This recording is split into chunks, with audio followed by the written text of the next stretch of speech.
En un primer momento es como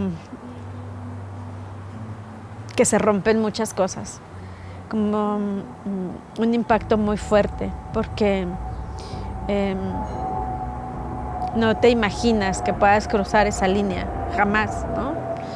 Y que en cualquier momento estás del otro lado y en cualquier momento de repente no sabes qué hacer, no sabes a quién acudir, no sabes lo que viene. Es una preocupación y una angustia constante. Pierdes de vista tu vida propia, la de tu familiar, se rompe, ¿no? Toda la familia, o sea, hay una ruptura que no sabes cuándo vas a poder rearmar. Es como un rompecabezas, se rompió todo y no sabes cuánto va a durar esto, cuánto, pues es difícil, es doloroso, es lleno de incertidumbre, de preocupación, de desconocimiento.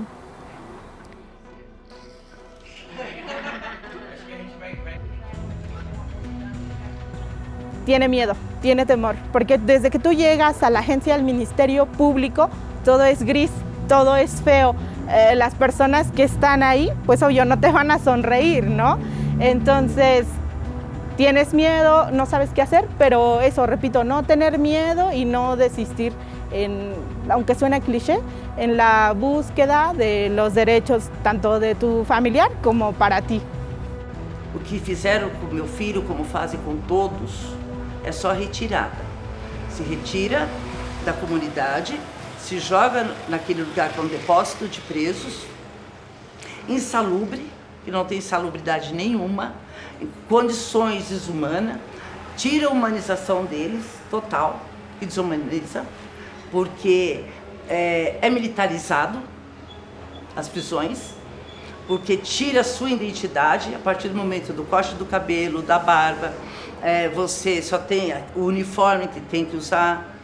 Todo mundo sabe, CNJ sabe, Ministério Público sabe, os juízes sabem que aquele lugar é incapaz de transformar qualquer vida. A pessoa tem que querer muito e ter muita força de vontade para não retornar para aquele lugar. Não tem como naturalizar o sofrimento, a tortura. É uma tortura hoje silenciada.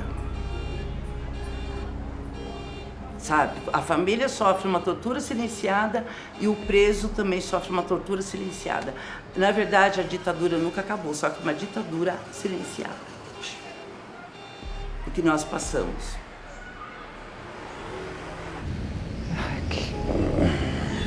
Es como que la pena no es esa pena, es mucho más que esa pena y esa privación.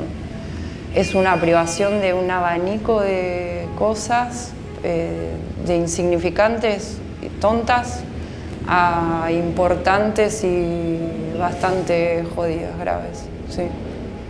Tendría que ser nada más que la limitación de circular, pero es una privación de derechos. En realidad se vuelve al revés. Vos luchás por tener derechos que te corresponden estando privado de libertad y no pasa eso. La gente no entiende y sí me encantaría que la gente entienda, primero que todo general no es todo general. Cada detenido es una persona, atrás de esa persona hay una familia y atrás de esa familia hay amigos también. No es nada más que lo que le pasa a él queda ahí. Es un efecto dominó de un montón de gente, de personas, familiares que se mueren. Without doubt, the early years of the sentence were the worst. The coming to terms years. Looking back, I simply don't know how I managed to carry on or to function. I think I was on some kind of autopilot, but I had to carry on because I had one younger son who was desperately missing his brothers, but also angry at them for what he believed was their fault. My youngest son is now 37 and he lives in New York. And sadly, his relationship with his brothers has suffered as a result. I also had ageing parents who gradually fell ill and I had to look after them too. For years, I felt guilty for ever experiencing a modicum of happiness in my life. How could I be happy when my boys were locked in a prison cell? I would cry looking at the sea or the mountains, knowing that they were unable to see such beauty. En fait, moi, j'ai quitté mon emploi. J'ai pris un emploi dans une maison de transition pour essayer de comprendre qu'est-ce que je pouvais faire pour aider mon fils à sa sortie. J'avais besoin de comprendre, j'avais besoin de savoir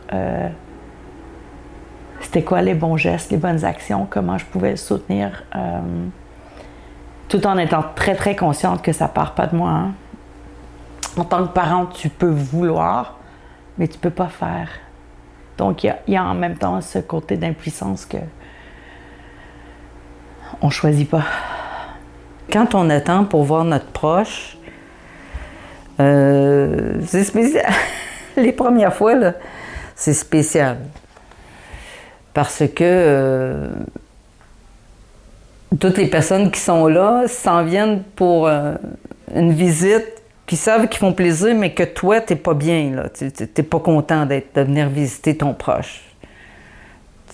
Puis à chaque fois, là, tu sais, quand je traversais, par exemple, Bordeaux, il faut passer dehors, là, je me disais, je peux pas croire que je viens voir mon fils en prison, là. C'est vraiment le mot prison qui est en tête, là. Ça, là, un moment particulier dans le vécu de la détention d'un proche, que sont les parloirs, avec l'organisation du temps de parloir, au préalable, pendant le temps de parloir, après le temps de parloir,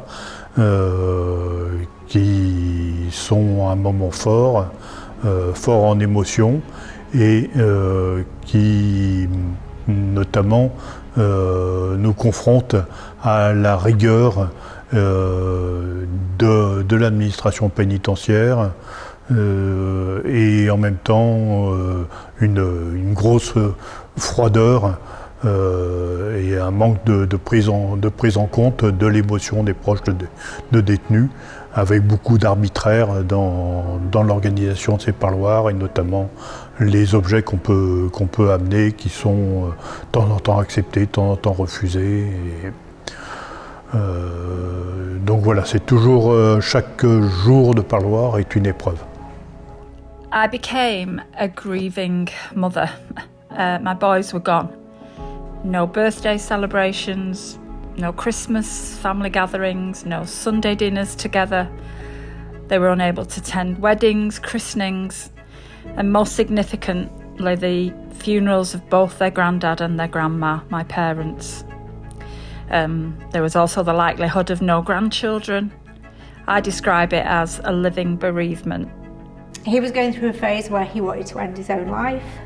I knew that. Obviously, I didn't want that. So, had to take the we'll get through it role.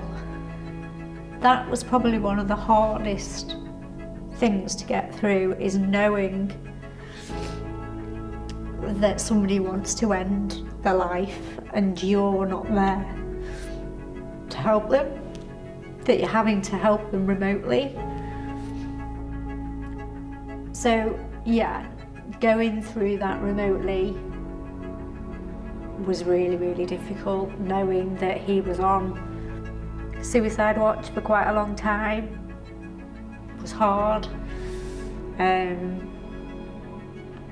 You know, not knowing whether he was getting the medication that he needed, and nobody helping you, nobody contacting you to say, it's okay, we've got him, we'll look after him. You're just left in the dark. You're just not told anything.